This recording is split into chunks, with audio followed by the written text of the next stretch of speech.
Caught my wife cheating with her ex, exposed her in front of her family and handed her divorce papers on the spot. I never thought I'd live through something like this. You hear about it all the time on the internet, from friends, but it feels completely different when it happens to you. It hits your life like a truck. I'm just an ordinary guy. I teach at a university. I've been married to my wife, Lilac, for 10 years. We have 2 sons together. I met her at a family party where my aunt nudged my mom and said I should take Lilac out. Back then, I wasn't into dating. I was too focused on finishing my degree and working toward my doctorate. But when I saw Lilac, I'll admit I was stunned. She had that soft look about her, like her name. My parents had been bugging me to settle down for a while, so I finally asked her out. Both our families had already hit it off at the party and were eager to see us get together. Our first date? Great. She had a fun personality, and she was studying dentistry at the time. We dated for about a year and eventually got married. Fast forward a decade, and our day-to-day life seemed solid. She was a good mom and a supportive partner. Things felt fine, and I really believe she had my back. I didn't think twice. But that was just the surface. I never really dug into her past. Maybe if I had, I could have seen the red flags earlier. For 10 years, I trusted her completely. That changed about a month ago. Out of nowhere, everything started to unravel. At first, I thought maybe I was just overthinking things. Maybe I was reading into nothing. But the feeling stuck. It started one night when she came home from her clinic at the usual time. I had tried to call her a couple of times earlier that day, but she didn't answer. I figured she must have been slammed with patients. To make sure, I called her clinic and spoke to the receptionist. That's when she told me Lilac hadn't even shown up that day. Right then, I felt uneasy. Something wasn't right. That night, I couldn't sleep. Around midnight, she finally came home, looking exhausted. I was about to ask her why she had taken the day off, but before I could even open my mouth, she brushed past me and muttered that she'd had a packed day and needed to rest. She looked me in the eye and lied. I already knew the truth. So I just sat there on the couch, my mind racing, wondering what the hell was really going on. I didn't want to fight, especially not that late. I had work in the morning, so I left it alone and tried to rest. Later, I walked into our room. She was still in her work clothes, lying across the bed. I helped her lie down properly and covered her up. That's when I caught the smell. Alcohol. Strong. That hit me hard. She had never touched alcohol in our entire marriage. I stood there, looking at her, asleep and totally unconcerned. I made up my mind to avoid the topic in the morning. I left early for work, still turning everything over in my head. I needed to focus, my students had exams coming up, and I had to get their papers ready. When I got home, her car was already in the driveway. I stopped on the porch to pet our cat and glanced through the front window. There she was, smiling at her phone, texting someone. As soon as I walked inside, she quickly put her phone away and started helping our older son, James, with his homework.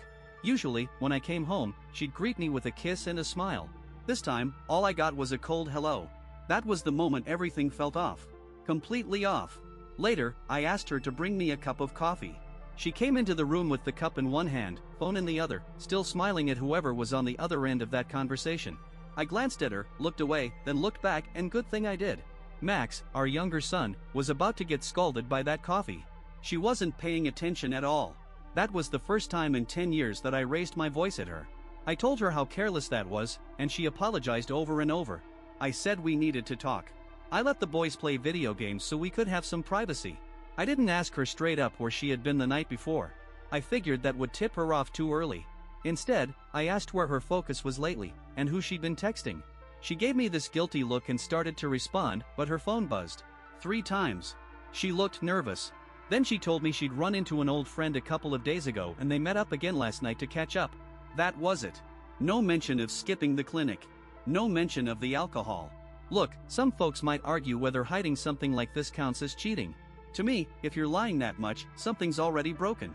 That night, I saw her online late again. Same messaging. Same behavior. Update 1. It's been a month since that night. I didn't post an update earlier because I was neck deep in work, prepping student exams. But that same night, something happened that shook me even more. It was around 4 o'clock in the morning. I overheard part of her conversation through the door. Here's what I caught, word for word. It was never a dream marriage. He's boring. He's stuck in the past. And I'm sick of the same plain, routine sex every time. I need some excitement in my life. That crushed me. Boring? Outdated? Was I really that guy? I thought she was happy. I thought we were building something real. She came back into the bedroom like nothing happened, crawled under the blanket, hugged me from behind, and passed out. I didn't sleep. From that moment on, I knew in my gut she was slipping away from me. And I needed to find out the truth. I started paying attention, watching more closely, and things just kept going downhill. If someone's comfortable lying about small things, they're probably hiding bigger ones too. One morning, I offered to drive her to work. She hesitated and said she was heading to James's school for a parent-teacher meeting. The problem? That meeting had been the day before, and I had already attended it. I kept quiet and left. On the way to my office, I got a call from her clinic. The receptionist wanted to know why Lilac had not shown up for the last few days. She had appointments scheduled and hadn't answered any messages. At that point, I stopped guessing. I wrapped up my responsibilities and had my intern take over the rest of the day's work.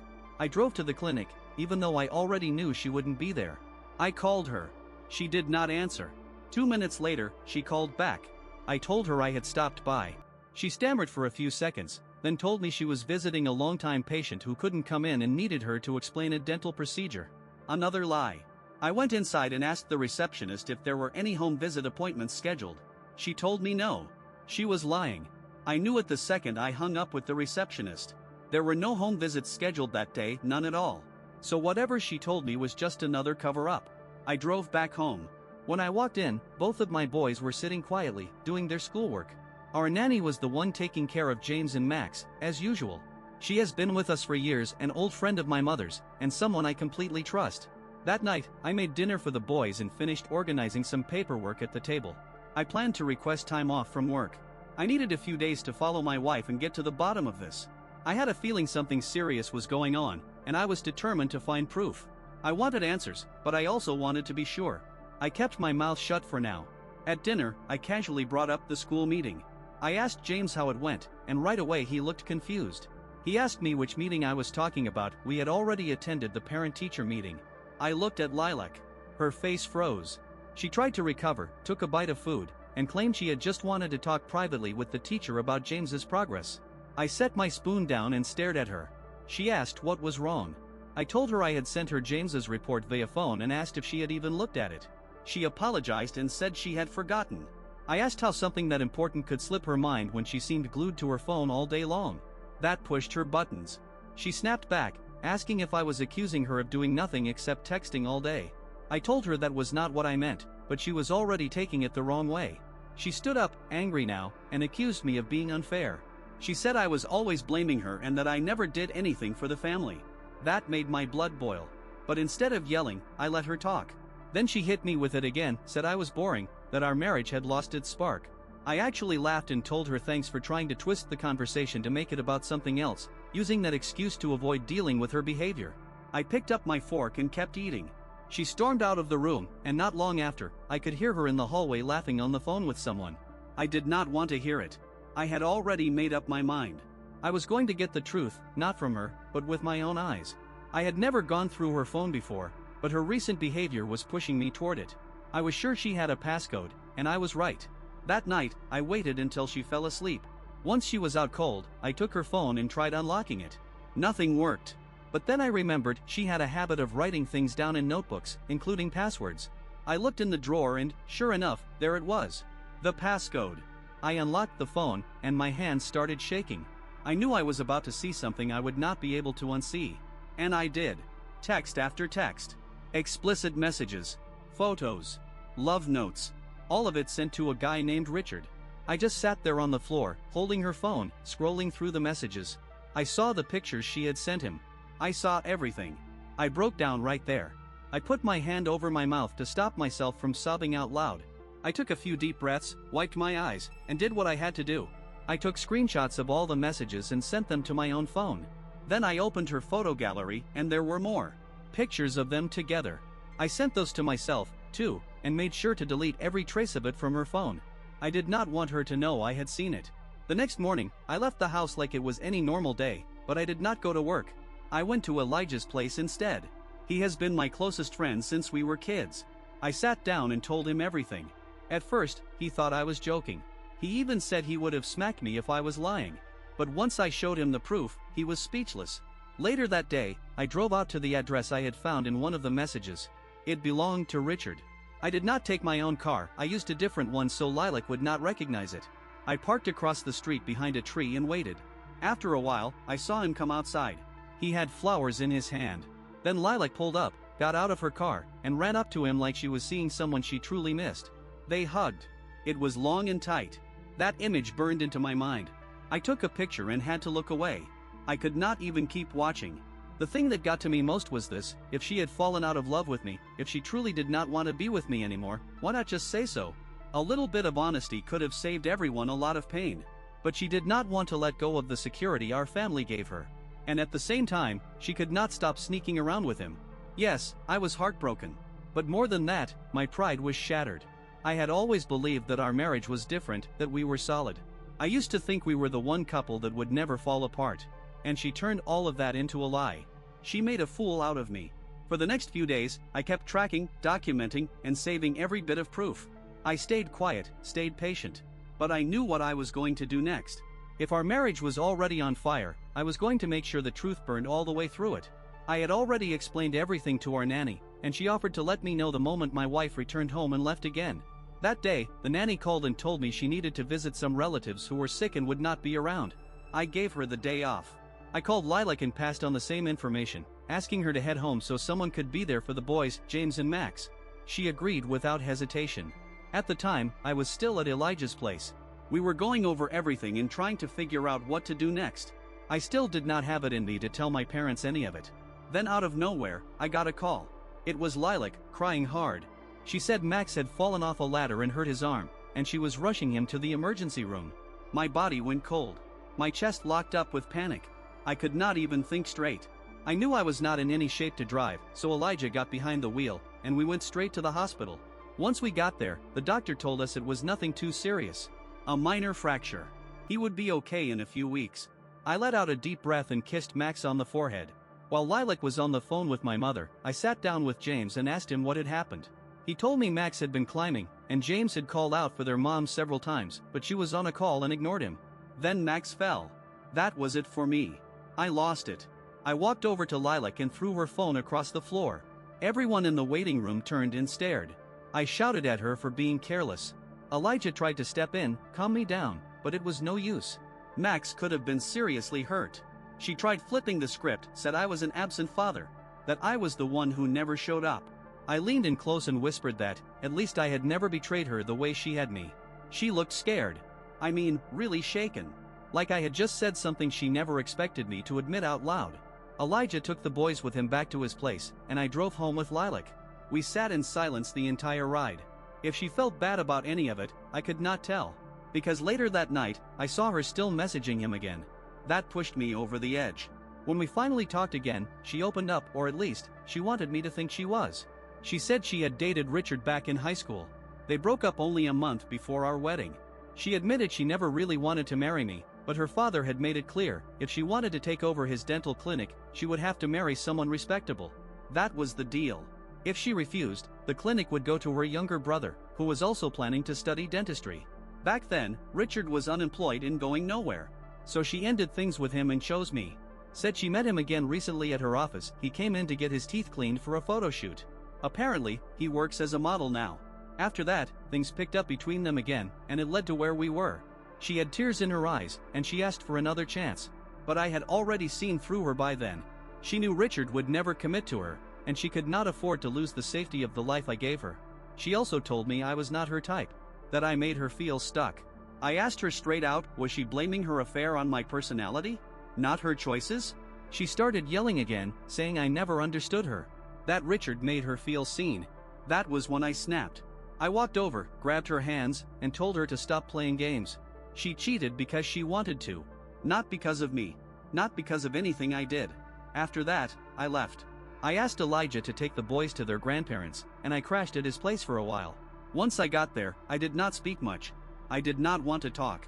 Maybe putting all of this out here is my way of getting it off my chest. Update 2. I know it took me some time to write again. I appreciate those who checked in. This will be my final update.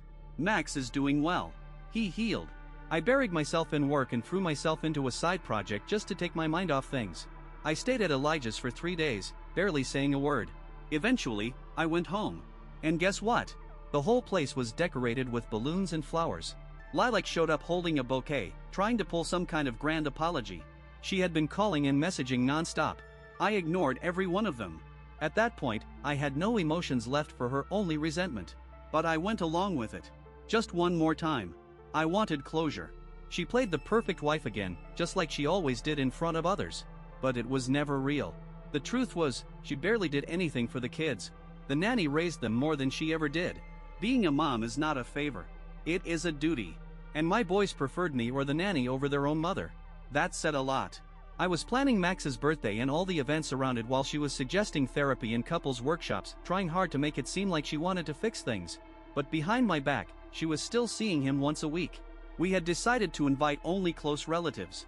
My family. Her family. Before everything, birthdays were a celebration. This one just felt like a setup. After the cake was cut and the kids ran off to open gifts, I called Lilac over and asked if she had something for her father. She shook her head, eyes watery, signaling no. I handed him the gift myself. Inside were printed screenshots of the messages and pictures. Her father flipped. He yelled at her in front of everyone for going back to that unemployed loser and destroying our marriage. And then I gave her my gift, divorce papers. Already dated. Already filed 10 days earlier. Her brother stood there stunned. My family looked heartbroken. I calmly explained everything. Her father told her to sign the papers, pack her things, and find work somewhere else. He said she would not stay in the family name any further. Her mother broke down in the corner, watching the whole thing. Lilac begged. She cried. But even after all that, she kept meeting him.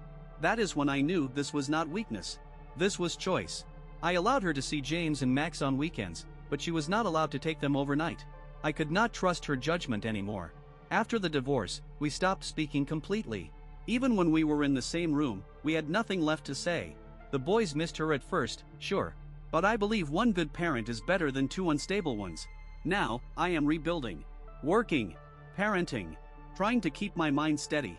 But the damage will always be there. Still, I got what I came for. I got the truth out. Some of you might wonder if I feel bad for calling her out in front of everyone, for showing those photos to her family. No. I do not. People like her need to face consequences. I was never perfect, but I was loyal. I respected her. I stayed true.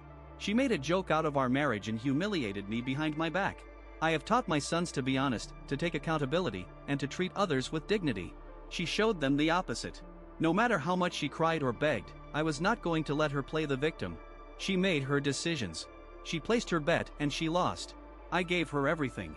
She threw it away for someone who would never give her half of what I did. And that is not my problem anymore.